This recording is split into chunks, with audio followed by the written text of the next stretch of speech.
Hi, I'm Steve. You can call me Steve. Every year in about the middle of June, I start sneezing uncontrollably. My eyes get watery and itchy and my nose runs. I'm not sick, I'm just allergic to something. An allergy is a case of mistaken identity. You've been exposed to something harmless that your immune system thinks is an infection, which we call an allergen. The reasons for this overreaction are varied and not 100% understood. One possible explanation is the hygiene hypothesis. It's still a hypothesis because while it does have a decent amount of evidence to support it, there's still disagreement in the scientific community and it's not at the level of a widely accepted theory yet.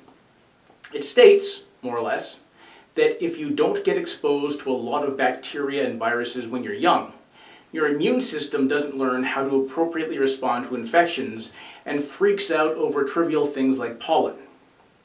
The support for this is that there are far fewer allergic people who come from rural areas or large families, or went to daycare early or had pets. Animals and other children are great ways to get exposed to germs. Anyone who's been around kids for more than 5 minutes knows that they're absolutely filthy.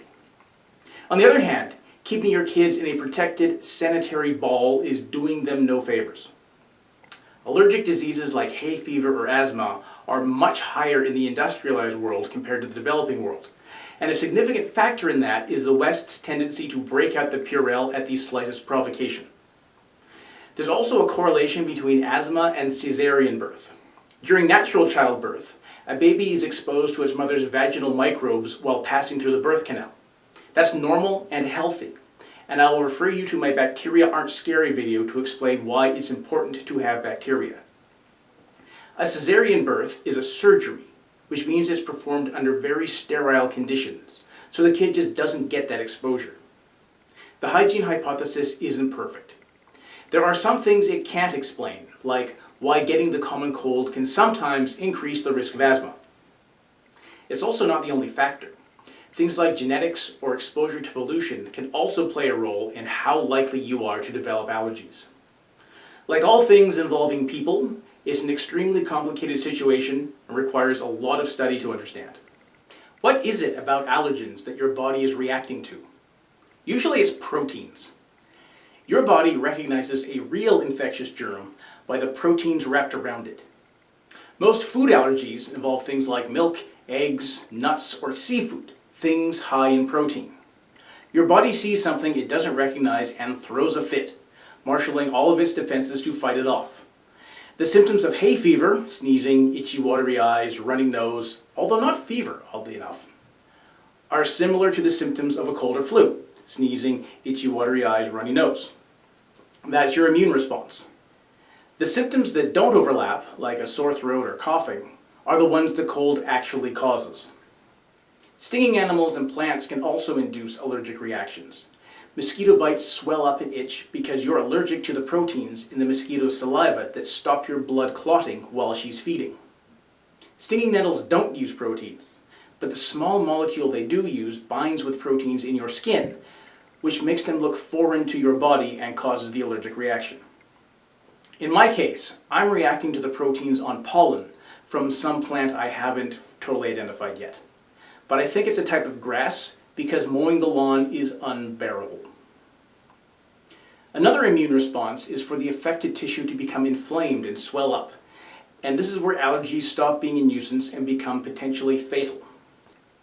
Asthma is an inflammation of the airways. And if those airways swell all the way shut, a person can suffocate during an asthma attack. People allergic to bee stings or peanuts can suffer the same fate if their throat swells up. This is why they carry puffers or EpiPens. How do you treat an allergy? It depends on the allergy. An allergic reaction is caused by your body releasing, among other things, a chemical called histamine. Those pills at the drugstore are antihistamines, which prevent the histamines from doing their job. These work great for nuisance allergies, but the life-threatening ones need a more robust approach, because the patient can't wait half an hour for the reaction to subside if they're struggling to breathe. Epinephrine, or adrenaline, does a lot of things, but in this case, it opens the airways and lets a patient breathe again, and it does it in a hurry. That's the stuff that's in the EpiPen. And the reason you're supposed to jam it into a leg is that's the best route to administer the drug quickly. Although if you're not a trained medical professional, you're not supposed to jam it into anything. You're just supposed to put it in the patient's hand and help them jab themselves. That's allergies. They're an immune response to a foreign substance that does not require an immune response. They're mostly nuisances, but can be fatal in some people. Those people generally carry an EpiPen or two, and in most countries that's easily done. In the States, the company that makes EpiPens, Mylan, has jacked the price up from just under $100 to $600 to keep the stockholders happy. They've also endangered the lives of everyone who can no longer afford EpiPens because the US healthcare system is fundamentally broken. Thanks for watching. I've been Steve.